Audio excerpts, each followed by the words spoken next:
Hare Krishna. Beauty is a short-lived tyranny. Socrates. Beauty is what almost everyone aspires for. And people, if they can somehow look good, they think that they have achieved a great thing in their life. They feel that they have become liberated from the curse of being inconspicuous, being unnoticeable, being neglected.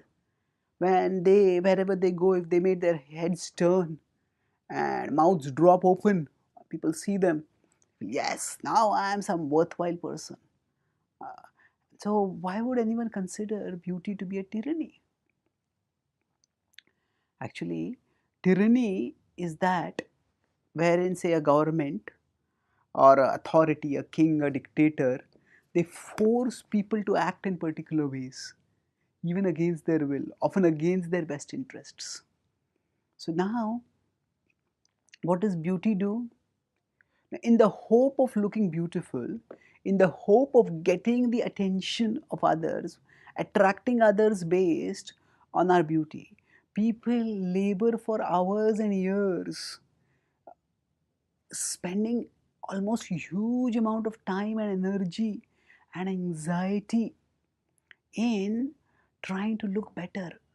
Nowadays, with cosmetic surgeries becoming more and more accessible, people spend millions of dollars trying to just make themselves look better.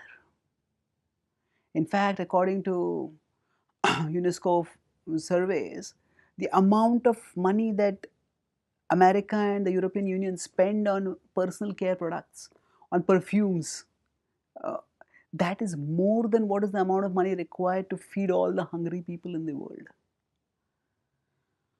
So, of course, now the point here is not that we neglect beauty. Not the point is not that we don't try to look good. But the point is when that becomes an obsession, then we lose perspective.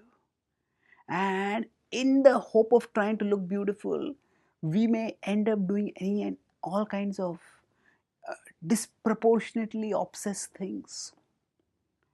And on top of it, so when we are pulled here, come on, try this facelift, try this surgery, try this makeup, whatever it is, somehow look good. Even if they succeed, how long does it last?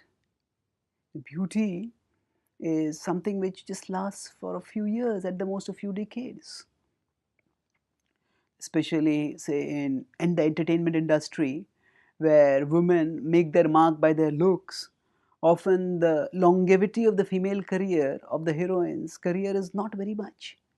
Now, once their sensual charm fades, as their looks fade inevitably with the passing of time, then the longevity of their career also ends.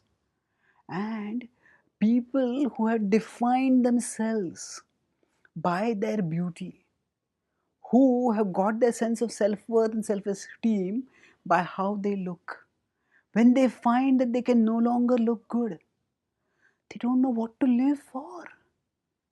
That which has been the defining foundation of their identity, that itself crumbles. It's like we are standing proudly on the ground and the ground itself opens up and we sink into deep down.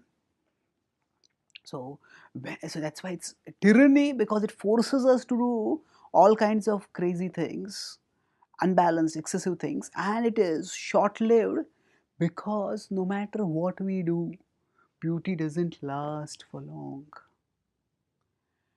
And what does it mean? Should we just settle for not looking good and being neglected?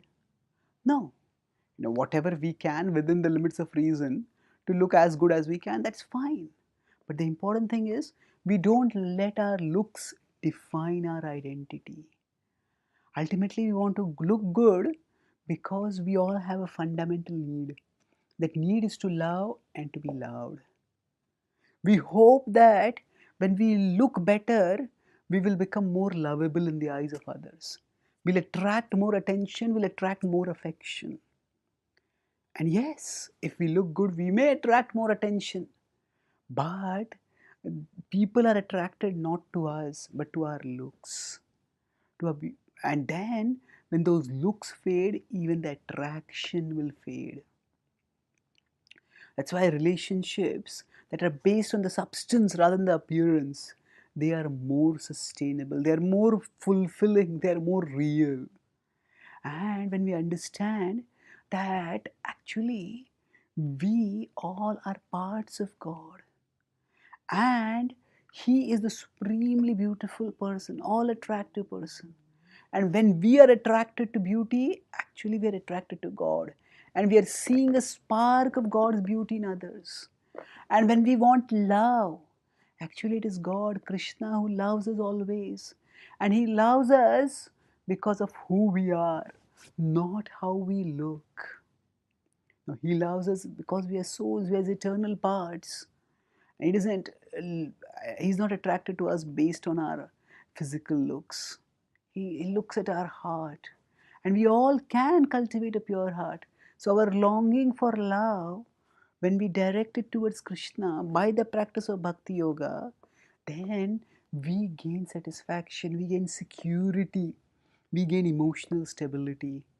And thereafter, when we uh, become internally peaceful, when we become internally joyful by our connection with God, then that reflects as a natural grace, a natural beauty, a natural charm that does not depend on externals. When we live in the reality, in the light of who we are, the attractiveness of the soul, which is what we are, manifests through us. And we get the clarity, the intelligence to not get carried away by others' beauty and to not obsess over our own looks. And thus, we become free from the tyranny of beauty. We do what it takes to look good, but we don't get obsessed with it. We don't let our looks define our self-worth. We don't let our looks define our self-identity. Our foundation is our spiritual connection with Krishna. And then, when we, with that foundation, function in the world, then we can have people forming relationships and doing contributions which are based on the reality of who we are, not on the facade of how we look. Thank you. Hare Krishna.